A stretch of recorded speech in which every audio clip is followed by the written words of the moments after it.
Hi there, and thanks for tuning in. I'm Aaron Green with the Fusion HCM family, and with me today is Gretchen Alarcon. We're here to talk about the business of HR. Gretchen, thanks for joining us. Thanks for having me. So Gretchen, number one question that comes to mind is, what's changed in the business of HR over the last few years? You know, I think if you think about the changes overall within an HR organization, they're spending much more time out in the business consulting with their leaders. They're spending time talking about talent, they're talking a lot more about how they have better employee engagement, and they're talking much more about the measures that are important within their organizations. Right, so there's obviously, all of that makes a lot of sense, but there's obviously an amount of tools and technology and processes that probably go along with delivering that kind of service. Sure, absolutely. You know, it used to be that we would think about HR transactions, and so we talked about technology in terms of what does an HR user need to do. That still is very important. There's no question. This is their job. But now we're thinking much more about what kinds of technology do managers need to have? What kinds of technology do employees need to have? That's different because they don't spend as much time doing transactions. We do want them to engage. And more than that, we want them to engage using tools that they're familiar with. So it's not just about going to an unfamiliar website. It needs to become something that becomes a practice for them, which means we need to use the tools that they have, such as mobile, such as more access from within their laptops, et cetera.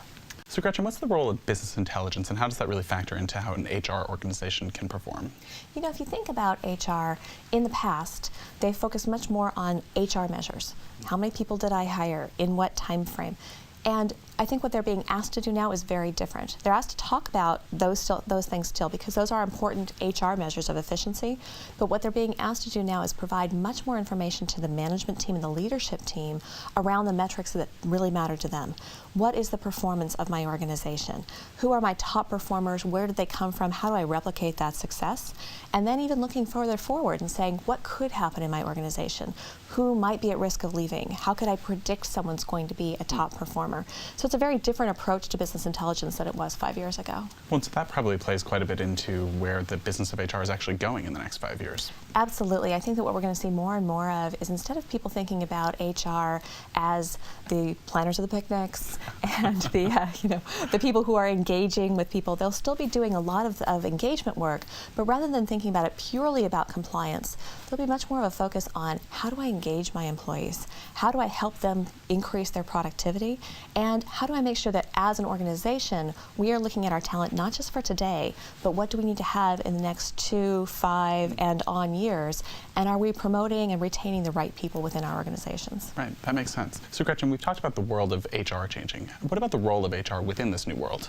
You know, when I first started my career in HR, I was brought in to do a redesign of human resources, and I thought my job was to put my job out of business. Basically, all of this work was going to go to the managers, and there'd be no more need for an HR person.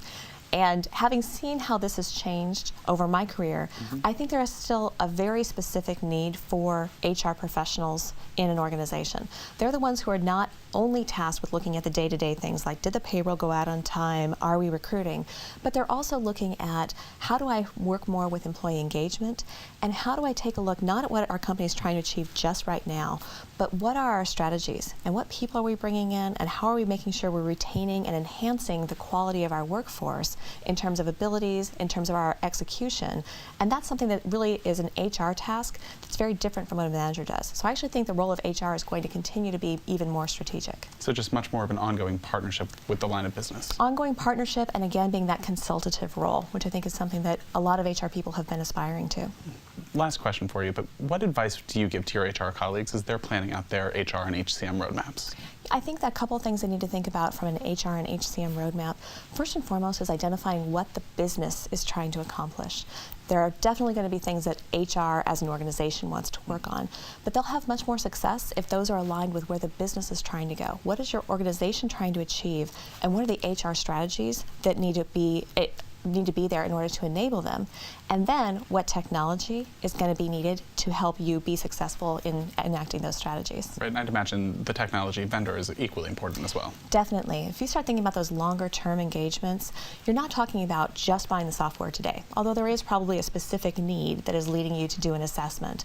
But what you really want to think about in terms of a partner is who's going to be with you now and in the future, and who can bring not just the technology, but the partnership, the thought leadership, being able to have the financial resources and the scale to have innovative tools and bring even more new ideas, because the world of HR is evolving and technology needs to evolve along with where the HR is going. Right. Well, Gretchen, thank you so much for being here. Thank you for having me. Thank you all for tuning in. To learn more about Fusion HCM, visit us at www.oracle.com/HCM. Join us for more of these webcasts, as well as our Fusion Fridays, all on www.oracle.com/HCM.